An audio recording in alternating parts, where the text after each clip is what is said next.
ওম শান্তি। আজি 2/8/2025 বৰ্ষৰ প্ৰাতঃ মুৰলী। ওম শান্তি। বাপ-দাদা মধুবন।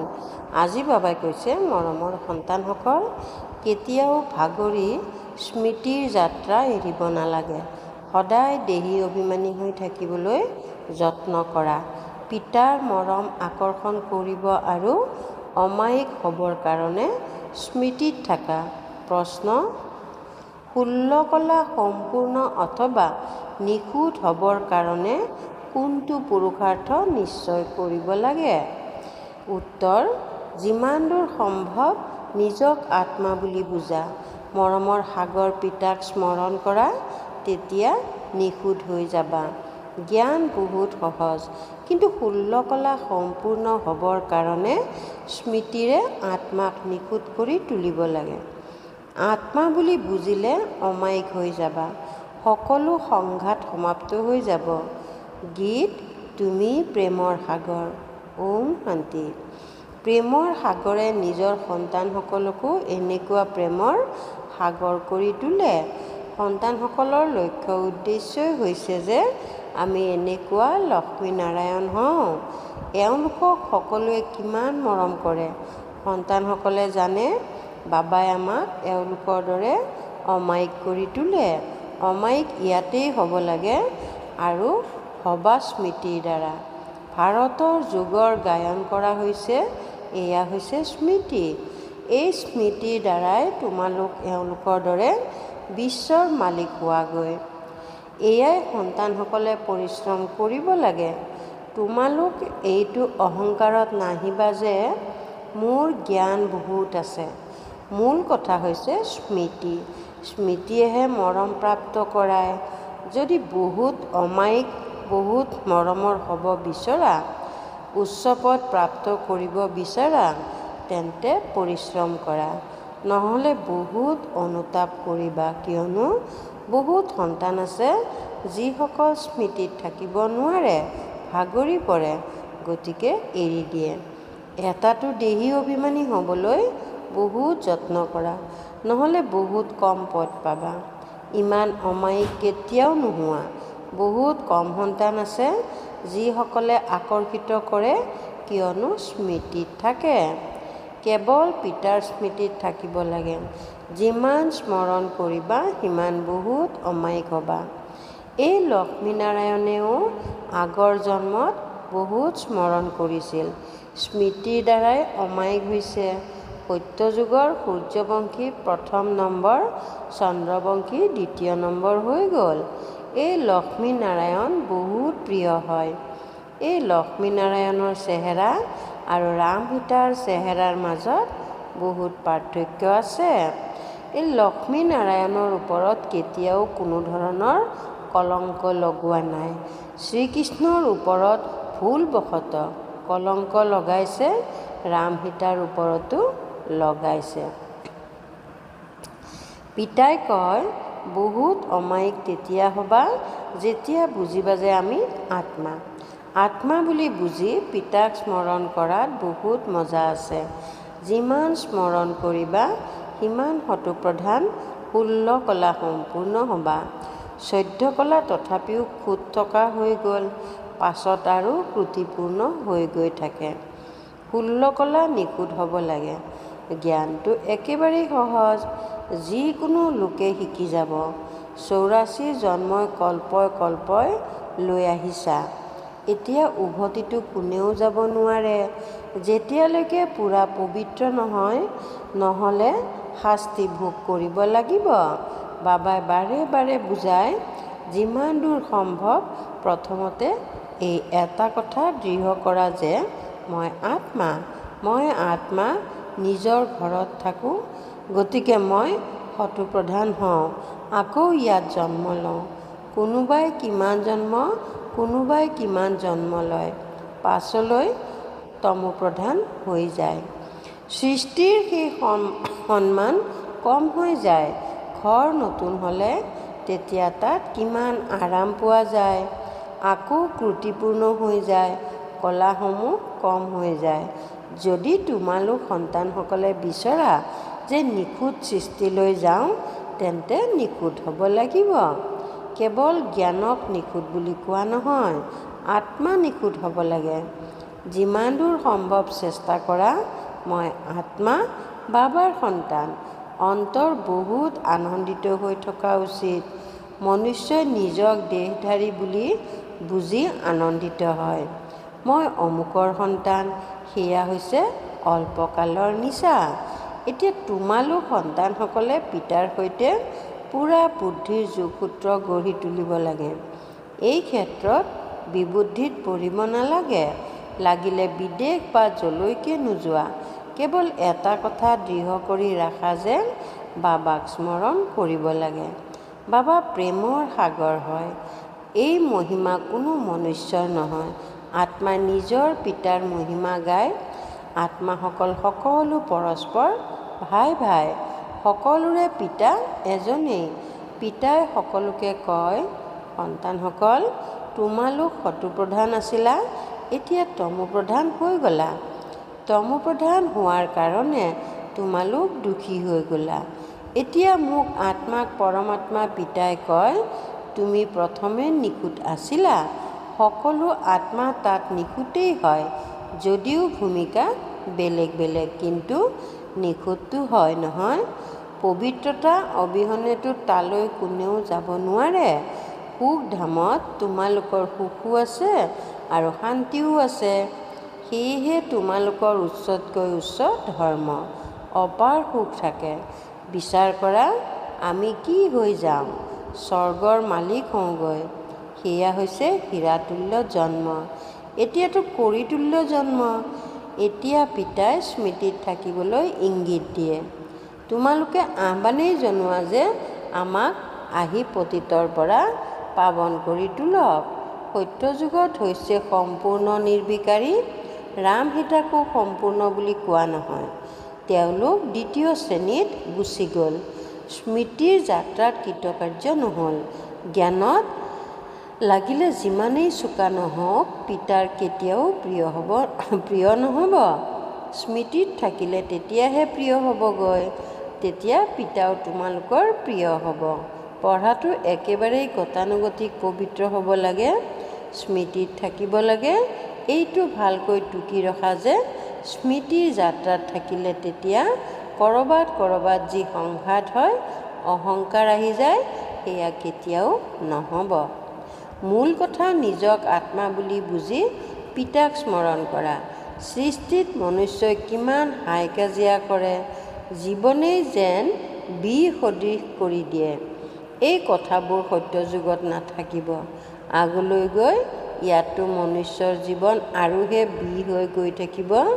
এয়া হয়েই বিষয় সাগৰ।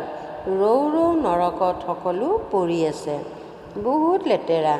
দিনে প্ৰতিদিনে মলিনতা বৃদ্ধি হৈ গৈ থাকে। ইয়াক কোৱা হয় মলিয়ন সৃষ্টি। ইজনে সিজনক দোষেই দি থাকে, কিয়নো দেহ অভিমানৰ ভূত আছে, কাম বিকাৰৰ ভূত আছে। পিতাই কয়, এই ভূতবোৰক আঁতৰ কৰা। এই ভূতবোৰেই তোমালোকৰ মুখ কলা কৰি দিয়ে। কাম চিতাত বহি কলা হৈ যায়। সেইবাবেতো পিতাই কয়, পুনৰ মই আহি জ্ঞান অমৃত বৰষুণ। এতিয়া তোমালোক কি হৈ যোৱা? তাততো হীৰাৰ মহল থাকে, সকলো প্ৰকাৰৰ বৈভৱ থাকে। ইয়াততো সকলোবোৰ ভেজাল সামগ্ৰী। গৰুৰ দানা চোৱা, সকলোৰে পৰা সাৰ উলিয়াই বাকীখিনি দি দিয়ে। গাই গৰুৱে দানাও সঠিকভাৱে নাপায়। শ্ৰীকৃষ্ণৰ গাইবোৰ চোৱা, কেনেকুৱা অতি উত্তম দেখুৱাই। সত্যযুগত গাই গৰু এনেকুৱা হয়, কথাই নুসুধিবা। দেখাৰ লগে লগে আহি যায়। ইয়াতো সকলো বস্তুৰ পৰা সাৰ উলিয়াই দিয়ে। এইখন বহুত চি মলিয়ন সৃষ্টি। তোমালোকে ইয়াৰ প্ৰতি অন্তৰৰ আকৰ্ষণ ৰাখিব নালাগে। পিতাই কয়, তোমালোক কিমান বিকাৰী হৈ গ'লা। যুদ্ধত কেনেকৈ ইজনে সিজনক মাৰি থাকে। আণৱিক বোমা তৈয়াৰ কৰোঁতাসকলৰো কিমান মান আছে। ইয়াৰ দ্বাৰা সকলোৰে বিনাশ হৈ যায়। পিতাই বহি শুনায়, আজি মনুষ্য কেনেকুৱা, কাইলৈ কি হ'ব। এতিয়া তোমালোক মাজত আছা। সৎসংগই উদ্ধাৰ কৰে, অসৎসংগই ডুবায়। তোমালোক পুৰুষোত্তম হ'বৰ কাৰণে পিতাৰ হাতত ধৰা। কোনোৱে সাঁতুৰিবলৈ শিকিলে তেতিয়া শিকাওঁতাজনৰ হাতত ধৰিবলগীয়া হয়, নহ'লে ডুবি যাব। ইয়াতো হাতত ধৰিবলগীয়া হয়, নহ'লে মায়াই টানি লৈ যায়। তোমালোকে এই গোটেই বিশ্বক স্বৰ্গ কৰি তোলা, নিজক নিচাত লৈ আহিব লাগে। আমি শ্ৰীমতত নিজৰ ৰাজ্য স্থাপনা কৰি আছোঁ। সকলো মনুষ্য মাত্ৰেই দানটো কৰেই।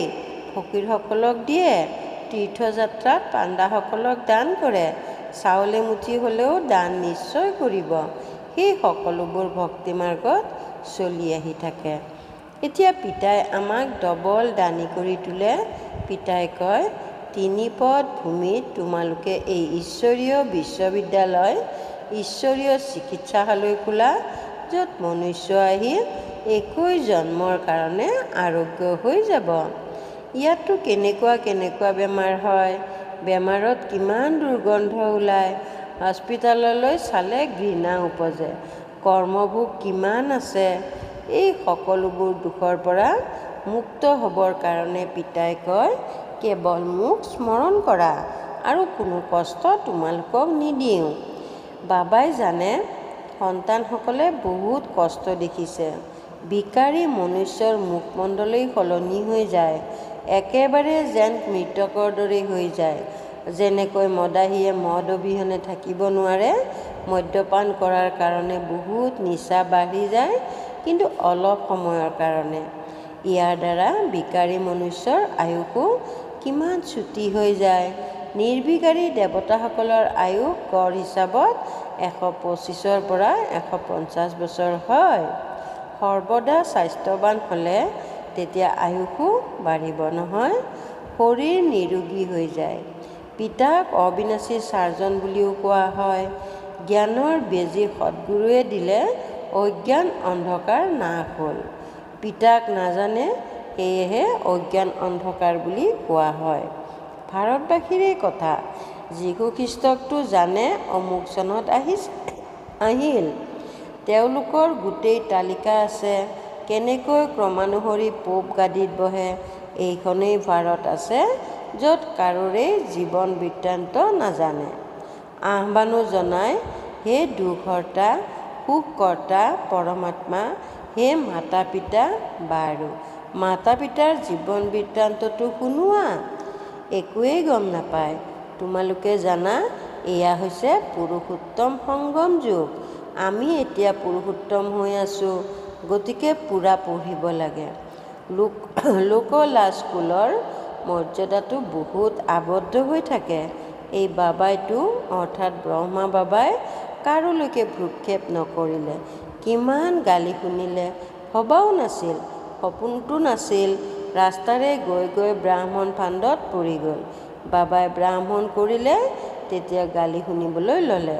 গোটেই পঞ্চায়ত এফালে, দাদা অৰ্থাৎ ব্ৰহ্মা বাবা আনফালে। গোটেই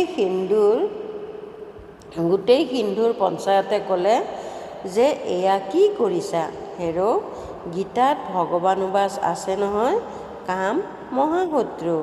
ইয়াৰ ওপৰত বিজয়ী হ'লে বিশ্বৰ মালিক হ'বা। এয়াতো গীতাৰ কথা। মোৰ দ্বাৰাও কোনোবাই কোৱাই যে কাম বিকাৰক জয় কৰিলে তোমালোক জগতজিত হ'বা। এই লক্ষ্মী নাৰায়ণেও বিজয় প্ৰাপ্ত কৰিছে নহয়। ইয়াত কাজিয়া আদিৰ কোনো কথা নাই। তোমালোকক স্বৰ্গৰ বাটচাহী দিবলৈ আহিছোঁ। এতিয়া পবিত্ৰ হোৱা আৰু পিতাক স্মৰণ কৰা। স্ত্ৰীয়ে কয় মই পাৱন হ'ম, স্বামীয়ে কয় মই নহওঁ। স্ত্ৰী হংস, স্বামী বগলা হৈ যায়। পিতা আহি জ্ঞানৰত্ন গ্ৰহণ কৰোঁতা হংস কৰি তোলে। কিন্তু এজন হ'লে আনজন নহ'লে তেতিয়া কাজিয়া হয়। আৰম্ভণিততো বহুত শক্তি আছিল, এতিয়া সিমান সাহস কাৰোৰে নাই। যদিও কয় আমি উত্তৰাধিকাৰী হওঁ, কিন্তু উত্তৰাধিকাৰী হোৱা সেয়া বেলেগ কথা। আৰম্ভণিততো চমৎকাৰ হৈছিল। ডাঙৰ ঘৰৰ লোকসকল উত্তৰাধিকাৰ ল'বলৈ ততালিকে ঘৰ এৰি থৈ আহিছিল, গতিকে তেওঁলোক যোগ্য হৈ গ'ল। পোনপ্ৰথমে অহাসকলেতো চমৎকাৰ কৰিলে, এতিয়া এনেকুৱা কোনোবা বিৰলজনেহে ওলাব। লোকলাজ বহুত আছে।